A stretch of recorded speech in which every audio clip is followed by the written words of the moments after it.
Pada kesempatan kali ini kami akan membahas episode 7 Jujutsu Kaisen Season 2. Sebelum masuk ke pembahasan, bantu kami dengan klik subscribe dan like-nya ya.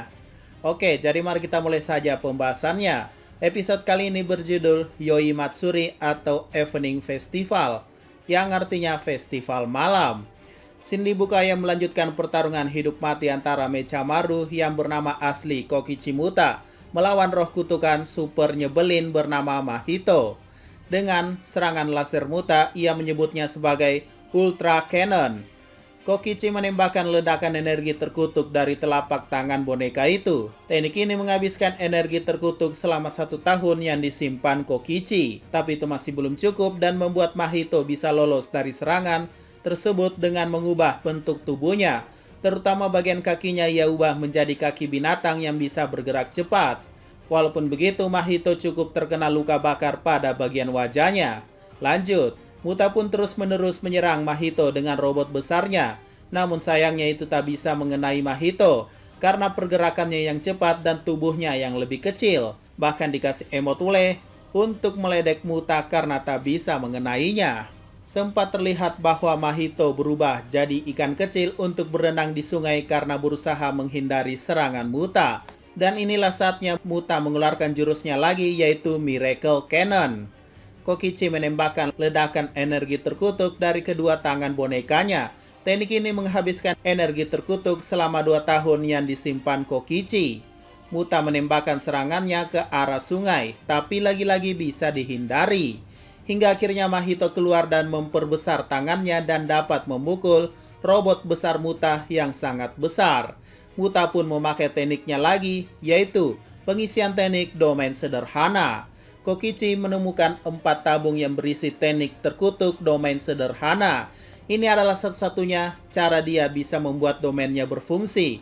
Tabung dimasukkan ke dalam panel dan diaktifkan dengan teknik charge. Dari sana Mechamaru dapat menggeser jarinya menjadi spike atau laras tembak yang dapat menyuntikkan efek simple domain ke target yang diinginkan Kokichi. Itu juga dapat digunakan untuk melindungi Kopkit dari ekspansi domain musuh.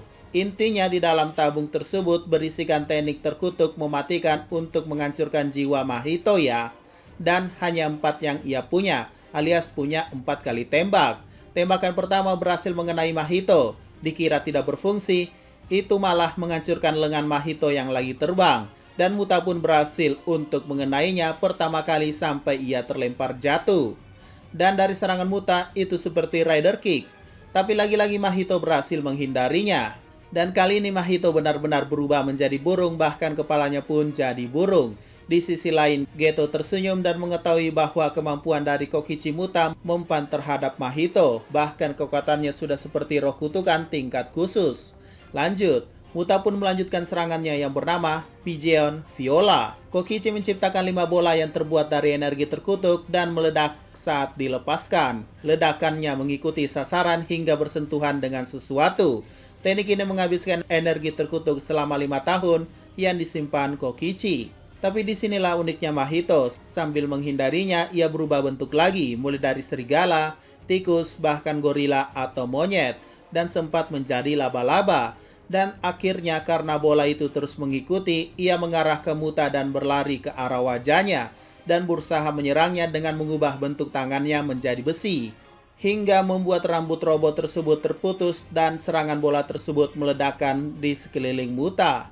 Dan serangan bola cahaya tersebut akhirnya meledak di sekeliling Muta. Tapi Muta robot tidak menyerah dan berhasil melancarkan serangan pada Mahito hingga terpental. Dan akhirnya inilah tembakan kedua dari tabungnya. Namun di sini Mahito langsung membuka perluasan domainnya atau domain expansionnya yang membuat robot Muta terperangkap di dalamnya dan tak bisa bergerak.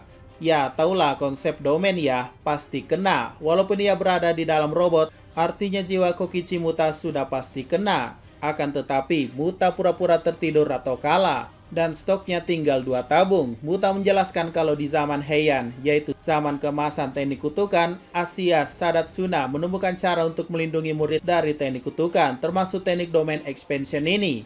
Dan ya, itulah yang menjelaskan kenapa Muta masih hidup meski Mahito menggunakan domainnya ya. Dan benar saja Muta berhasil menyerang Mahito yang lagi lengah dengan teknik domain sederhananya ini. Dan karena berpikir berhasil mengalahkan Mahito, target selanjutnya adalah Geto dan berusaha mengeluarkan tembakannya lagi sambil memikirkan wanita yang disukai Muta yaitu Miwa. Namun di luar dugaan, Mahito masih hidup dan berhasil menyerang robotnya. Akan tetapi Muta juga masih punya satu kartu as atau satu tabung yang akan ia gunakan pada Mahito menggunakan boneka Mekamarunya. Dan apakah berhasil? Scene pun tiba-tiba berpindah di mana Miwa menemani boneka Mekamaru dan membicarakan bahwa ia akan menjenguknya suatu saat. Ya, intinya pembicaraan antara sahabat yang pengen lebih dekat sambil malu-malu gitu. Tapi sayangnya Miwa tak tahu apa yang sudah terjadi. Kembali ke pertarungan tadi di mana robot Muta sudah tak bergerak. Artinya, ya, ia kalah dalam serangan terakhir itu. Menurut penjelasan Mahito, saat ia terkena tusukan dari belakang, ia sengaja terlihat kalah dengan menonaktifkan perluasan domainnya hingga membuat Muta berpikir menang, tapi kenyataannya tidak. Dan akhirnya Mahito dan Geto pun pergi. Oke, lanjut. Inilah inti dari judul episode kali ini, yaitu Festival Malam, yang mungkin maksudnya juga adalah malam Halloween. Kenapa? Halloween adalah suatu perayaan yang dapat dijumpai di sejumlah negara pada tanggal 31 Oktober. Dan ya, tanggalnya sesuai kan, 31 Oktober. Dan itu terjadi di kota Shibuya. Hari itu tabir atau penghalang diturunkan yang berradius 400 meter. Dan tentu saja jalanan Shibuya ramai dengan cosplay karena perayaan Halloween ini. Ketika tabir itu diturunkan, beberapa orang tak bisa melewati tabir tersebut atau keluar dari area tersebut. Di sisi lain, beberapa manusia yang ada di sekitar stasiun tersedot ke dalam dengan hal tak wajar. Lalu di sekitar Shibuya, 3 penyihir Jujutsu yaitu Nanami, Megumi, dan Ino. Ia bertemu dengan Kiyotaka Ijichi, salah satu manajer di sekolah penyihir Tokyo. Ia menjelaskan bahwa orang biasa tak bisa keluar, tapi manajer dan penyihir Jujutsu bisa keluar masuk ke dalam tabir atau penghalang tersebut. Tapi ketika masuk tabir, sinyal itu diblokir ya. Jadi untuk menghubungi orang luar harus keluar dari tabir dulu. Di sisi lain ada satu manajer lagi yaitu Akarinita yang memperingati 3 orang juga yaitu Maki, Nobara, dan kakek yang beruntung ini menemani 2 gadis bernama Naobito. Di sini dikabarkan kalau para manusia di dalam tabir mengatakan bahwa bawakan Gojo Satoru ke sini. Yang pasti menurut kakek ini orang biasa tak akan mengenali Gojo, jadi pasti ada dalang di baliknya. Maki sempat ingin masuk dan membantu tapi mereka diminta untuk siaga saat ini. Di sisi lain juga ada Atsuya Kusakabe bersama Panda. Menurut pemikiran Atsuya, pasti pelakunya adalah orang yang menyerang pas turnamen antar sekolah dulu. Dan disebutkan bahwa atasan mengirim Gojo Satoru. Nah, kalau kalian ingat, sebelumnya Utahime sudah mengatakan bahwa ada 2 pengkhianat yang bekerja sama dengan Geto, yaitu satu atasannya dan satunya murid yang sudah terungkap yaitu Muta Kokichi. Yang artinya satu atasan inilah salah satu pengkhianat yang meminta Gojo Satoru datang ke dalam tabir Shibuya. Untuk apa? Ya, itulah jeniusnya rencana Geto. Nanti kalian tahu sendirilah maksudnya apa. Dan menurut informasi mereka hanya menunggu Gojo menghabisi semua roh kutukan di dalam tabir, sedangkan mereka di luar akan menghabisi yang terlihat kabur atau sisanya.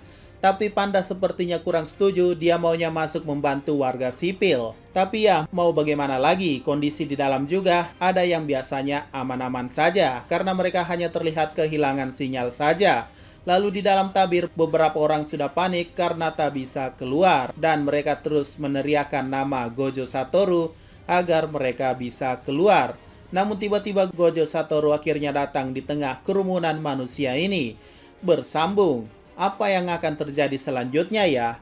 Oke, mungkin itu saja pembahasan pada episode 7 Jujutsu Kaisen Season 2 ini. Kita tunggu lagi untuk next episode di minggu depan ya. Jika ada pertanyaan dan masukan, silakan komentar saja di bawah. Sekian dari pembahasan kali ini, jangan lupa like, share, dan komentarnya ya.